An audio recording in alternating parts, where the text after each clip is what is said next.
Good morning. Just another quick follow up on scales and learning the fretboard and some tips.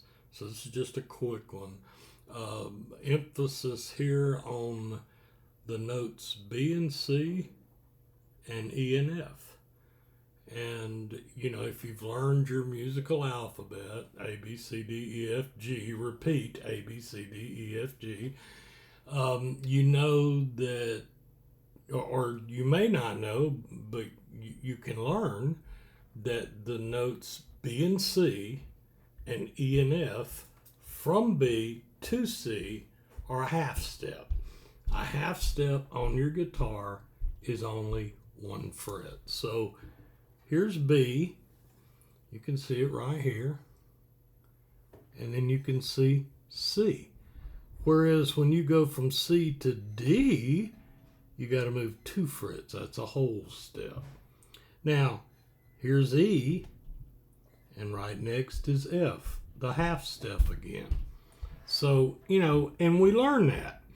There's people have come up with acronyms for B, C, and E, F, because basically you have an A. I'm going to do sharps. You will learn that a sharp and a flat can be the same thing. One comes after the letter name, one comes before, and there's some deeper music theory on that. But basically, what you run into is, for instance, we're going to start up here on the low or the top sixth string. When you hit it open, it's an E, and then, of course, C, you get an F, but then you get an F sharp, a G sharp, an A sharp, a B, and now comes that half step, C, and then you got the C sharp, the D sharp, the E, and then here comes the other half step. Some people remember it by saying, before Charlie eats fish, and then they just follow up, he plays his guitar, before Charlie eats fish.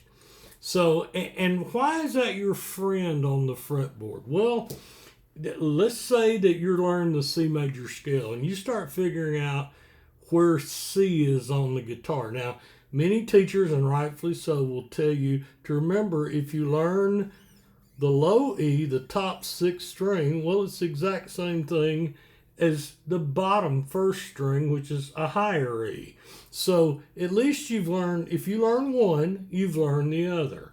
Now, why are B and C and E and F our friends?